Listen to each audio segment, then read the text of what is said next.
कि वो किधर भी जाते हैं तो एक जगह लंबे समय तक नहीं रहते हैं। वह अपनी छवि अविश्वसनीयता की बना चुके हैं। नीतीश जी का छवि एक स्तर पर जाने पर अविश्वसनीयता का बना था। क्या मुकेश सहनी फिर से एनडीए का चेहरा हो सकते हैं? इसी विषय पर अभी हम लोग बात करेंगे। मेरा नाम आदित्य कुमार है, मेरे साथ युवा पत्रकार रविकांत जी। इसे हम लोग समझेंगे कि क्या है मुकेश सहनी का नया प्लान।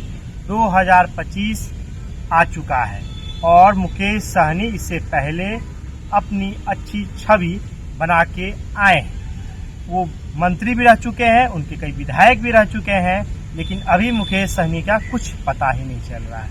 वो कहाँ है, न एनडीए में पता चल रहा है, न महागठबंधन की ओर कुछ पता चल रहा है। तमाम विषयों पर बात करने के लिए मेरे साथ युवा पत्रकार रविकांत जी से समझेंगे। पहले तो बहुत बहुत स्वागत है आपका। जी बहुत बहुत धन्यवाद आदि। कैसे देखते हैं मुकेश सहनी की राजनीति को? देखिए, मुकेश सहनी की राजनीति ऐसी है कि वो किधर भी जाते हैं तो एक जगह लंबे समय तक नहीं रहते हैं। वह अपनी छवि अविश्वसनीयता की बना चुके हैं। नीतीश जी का छवि एक स्तर पर जाने पर अविश्वसनीयता का बना था कि जब 65 साल के हो गए, 70 साल के हो गए, तब अविश्वसनीयता वाला छवि बना। 5 साल पहले जब 17 में उन्होंने एक बार छोड़ के गए तो समझ में आया। मगर मुकेश सहनी का अगर हम बात करें तो 2014-15 से ही शुरू है बिहार का दौरा और बिहार की तमाम चीजें। मगर फिर हम लोगों ने जो देखा मुकेश सहनी में, और मुकेश सहनी की जो हम लोगों ने बातें सुन रहे हैं और देख रहे हैं, उसमें बीजेपी के प्रदेश अध्यक्ष यह बोल रहे हैं कि एक बड़ा अलायंस महागठबंधन का एनडीए से जुड़ने वाला है। मतलब इसका मतलब क्या हुआ? मतलब उनके साथ कांग्रेस तो एनडीए में जाने वाले हैं। कांग्रेस तो उनके साथ जुड़ेगी नहीं, राजद तो उनके साथ जुड़ेगी नहीं, वाम दल तो भाजपा के साथ आएगी नहीं। बचा कौन? तो बचा यही वीआईपी मुकेश सहनी। तो मुकेश सहनी पे सभी लोगों का शक था, और मुकेश सहनी अब कह रहे हैं कि सब सारा चीज ले लें, हम तो सीट का भी नहीं दावे। उससे पहले 50 सीट 40 सीट और बहुत तरह की बातें हो रही थी। मगर अब मुकेश सहनी भी अविश्वसनीय नेता हो गए हैं।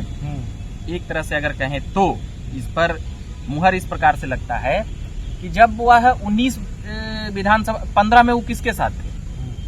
दूसरे पार्टी का प्रचार कर रहे थे। 19 में वो किससे चुनाव लड़े? 20 में विधानसभा किसके साथ लड़े? और 24 में वो किसके साथ लड़ रहे थे? तो ये समझा जाना चाहिए कि उनको पता नहीं चल रहा है कि इस चुनाव के बाद क्या होना चाहिए, इस चुनाव के बाद क्या होना चाहिए। तो जो मिल रहा है, अभी धारा पकड़ी चल रहा है, अभी नया नया आए हैं। मगर ठीक है, वह जिस प्रकार से अति पिछड़ा का बेटा होने का दावा करते हैं और इन सभी चीजों को वह कहते हैं, वो सब ठीक है। उनके पास वोट बैंक भी है, जाति पाति बिहार में बहुत चीजें हैं, सामाजिक समीकरण, जाति धर्म के नाम पर वोट बंटवारा होता ही है। तो सब कर ही रहा है तो कर रहे हैं, तो उस पर हम उनको गलत नहीं मानते हैं। मगर उनका जो है ठहराव का, राजनीति ठहराव का एक वो तो खुद मलाह के हम लड़के हैं, तो ठहराव तो बहुत जरूरी है। हाँ, तो ठहराव तो जरूरी है।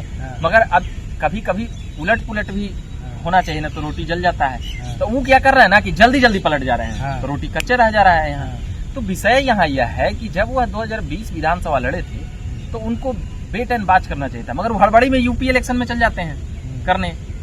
यूपी इलेक्शन में जब वह चल जाते हैं, फिर वहाँ मोदी और योगी पर हमला बोल देते हैं, खासकर योगी आदित्यनाथ पर। तो वहां पर वो ये बड़ा मुश्किल हो जाता है बीजेपी के कैडरों और लोगों को। जब योगी पे बोल रहे हैं तो यानी कि आप किसके इशारे पर बोल रहे हैं? यानी कि आप अमित शाह के इशारे पर बोल रहे हैं क्या? शुरू में इनकी टीम में अमित शाह की टीम में रह चुके थे, चुनाव प्रचार और बिहार में बहुत चीज किए थे, हेलीकॉप्टर भी इनके लिए दी थी। मगर अब जो विषय और बातें हैं कि यहाँ से मुकेश सहनी अब क्या करेंगे। मुकेश सहनी तो अब महागठबंधन की तरफ से भी क्वेश्चन मार्क उनके तरफ लग गया। अब वो कह रहे हैं कि 2-4 सीटें कम भी मिलेगी तो हम इधर ही रहेंगे। मतलब इतनी बातें इतनी दूर तक कंफ्यूजन का माहौल बन चुका है। बातें इतनी दूर तक कैसे निकली आती? यहाँ विषय यह है कि अब चिराग पासवान और मांझी भी दावा कर रहे हैं कि मुकेश सहनी आ ही रहे। अब एनडीए के घटक दल भी ये बातें कह रहे हैं। तो आखिरकार इतनी अविश्वसनीयता मुकेश सहनी को लेकर क्यों बनी? विषय यहाँ बिना आग के तो धुआं निकलता नहीं है। अब देखिए, अब क्यों शक कर रहे हैं आप पूछिएगा, क्यों शक कर रहे हैं मुकेश सहनी पर? तो मुकेश सहनी 2015 में बीजेपी के लिए प्रचार करते थे, जी जान लुटा दिए। 2020 में नीतीश कुमार के प्रति, 2019 में थोड़ा हो गया इधर उधर, सीट नहीं बन पाया। 24 में भी बात चल रहा था, मगर उनकी महत्वाकांक्षा, आवश्यकता उनकी क्षमता से ज्यादा है, और ये राजनीति में नुकसान करता है, कई बार फायदा कर जाता है। मगर अभी इस प्रकार की राजनीति है कि ये नुकसान करेगा। अति महत्वाकांक्षा, क्षमता, मतलब हमारे अंदर क्षमता कुछ और है और हम कर कुछ और रहे हैं। तो ये परेशानी का विषय है। इन चीजों को मुकेश सहनी को समझना होगा कि वह क्या करना चाहते हैं, क्या फैसला ले रहे हैं। अब सोचिए ना कि सब कुछ दे दिया भाजपा, MLC भी बनाया, मंत्री भी बनाया, मगर वो रहे नहीं। तेजस्वी यादव के सभा से जिस प्रकार से वो 2020 विधानसभा में वह छोड़कर भागे निकले, तो उन चीजों को देखिए किस प्रकार से वह छोड़ रहे हैं। विषय यहाँ यह है, प्रेस कॉन्फ्रेंस के बीच में भाग जा रहे हैं, अब फिर तेजस्वी यादव के साथ जाके 24 में कर रहे हैं। तो इस प्रकार से राजनीति में अभी वह लंबा चल सकते हैं, लंबा चल रहे हैं। जिस प्रकार से जाति पाति का हम पहले ही बता चुके समीकरण है, तो उसमें वो अच्छा कर रहे हैं, अच्छा कर सकते हैं और भी बेहद अच्छा कर सकते हैं। मंत्री तक बने हैं बिहार में, तो वो एक पॉलिटिकल फिगर तो हैं ही, साथ ही उनकी पार्टी भी तो मानी ही जाती है कि भाई अब 10 सीट तो किधरों रहेंगे, तो अपना तो हर पार्टी का NDA हो, इंडिया अलायंस हो। मगर NDA को लेकर अभी जो चर्चाएं हो रही है, क्योंकि NDA में जिस प्रकार से NDA के घटक दलों ने ही दावा कर दिया है, बीजेपी ही दावा कर रही है कि सबसे बड़ी पार्टी आ रही है, तो यहाँ पर महागठबंधन में अब उनको रहना बड़ा मुश्किल हो जाएगा। यहाँ यानी कुछ तो बात हुई है, तभी इस प्रकार की बात हुई। आपको क्या लगता है कब वो जा सकते हैं और कितने सीट की दावा कर सकते हैं? अब तो फिलहाल वह बोल रहे हैं, अभी का बयान है कि वह बोल रहे हैं कि अब हम जैबे नहीं करेंगे। 2-4 सीट कम भी देगा तो हम यहीं रुकेंगे, हम उधर जाने वाले हैं ही नहीं। बीजेपी ने ये किया, वो किया, तो बेचारा तेजस्वी यादव प्रेशर क्या बना रहे हैं दोनों तरफ से? नहीं, तेजस्वी यादव इतना बुड़बक तो है नहीं कि उनको समझ रहे हैं मुकेश सहनी को। वो तो देख चुके हैं कि 20 विधानसभा में भी प्रेस कॉन्फ्रेंस के बीच से ही उठकर मुकेश सहनी चले गए थे, तो वो चीजें याद होगा उनको और उनको पता है कि मुकेश सहनी क्या कुछ।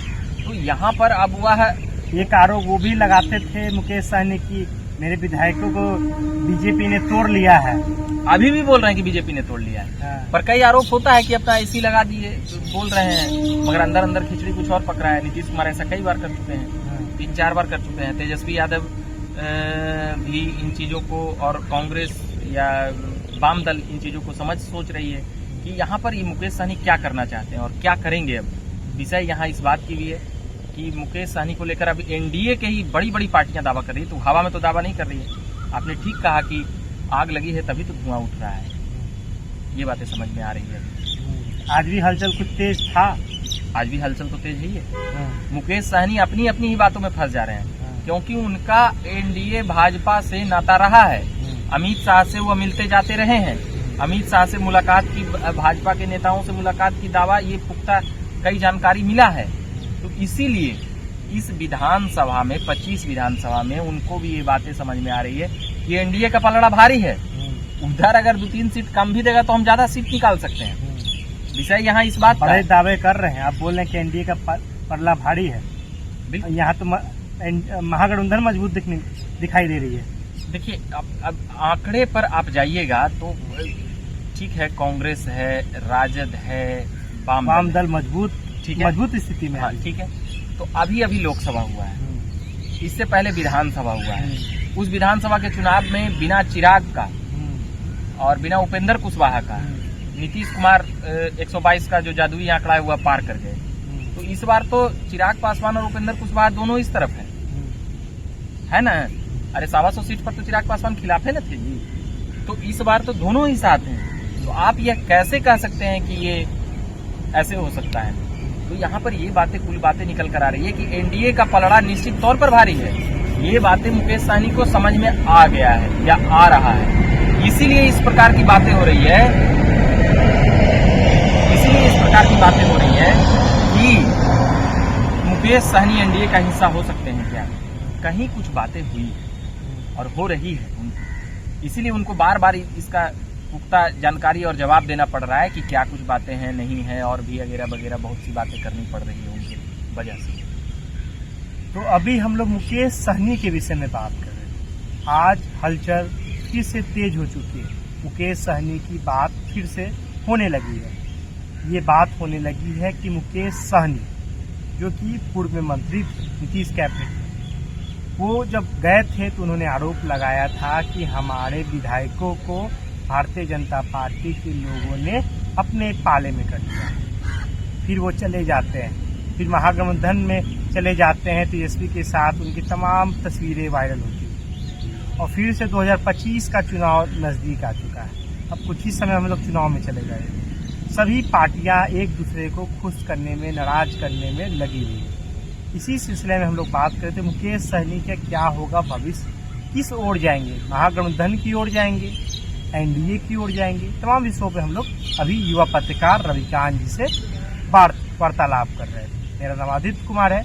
आप झकास भारत को देखते रहें। अगर आप YouTube पे देख रहे हो सब्सक्राइब करें, फेसबुक पे देख रहे हैं तो लाइक करें, फॉलो करें। बहुत बहुत धन्यवाद।